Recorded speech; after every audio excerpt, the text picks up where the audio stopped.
Hello guys, চলে এসেছি 2025-এর last দিনটাকে একটু স্মরণীয় বানাতে।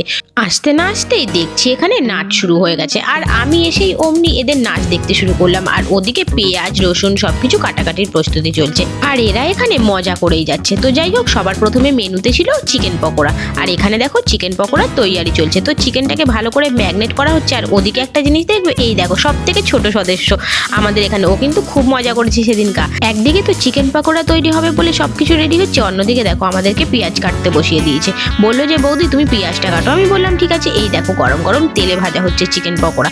চিকেন পকোড়াগুলো ভাজা তো হয়েছে ঠিক আছে, কিন্তু বাটিতে নাবতে নাবতেই চিকেন পকোড়া কিন্তু আর দেখা যায়নি। আমার পেঁয়াজ কাটা হয়ে গেছিলো বলে আমি একটু পকোড়া ভাজাতে হেল্প করতে গেলাম। তো এখানে দেখতেই পাচ্ছ কত গরম ছিল কড়াইটা। আর তারপরে দেখো চলে গেছিলাম নাচতে। সবাই নাচ করছে, আমি কি করে থেমে বসে থাকি বলো? আমাকেও তো একটুখানি নাচতে হবে না? তো যাই হোক, পিকনিক মানেই তো এটা কিছু কাজ কিছু আনন্দ সবকিছু মিলেমিশেই তো সবাই মিলে করতে হবে, তাই না? তারপরে চলে এসেছিল মাংস রান্নার প্রস্তুতি। তো মাংসটা তো হাফ করা হয়ে গেছিলো, তারপরে আমিও গিয়ে একটু হাতে হাতে ধরে করে দিলাম। আর মাংস রান্নার পরে পেয়ে গেছিলো প্রচণ্ড জোরে খিদে, আর আমরা খেয়ে নিয়েছিলাম গরম গরম রুটি আর মাংস। আমি তো রুটি আর মাংসটা শেষ করছি, ততক্ষণে কিন্তু তোমরা আমার চ্যানেলটাকে সাবস্ক্রাইব করে দিও। চলো টাটা।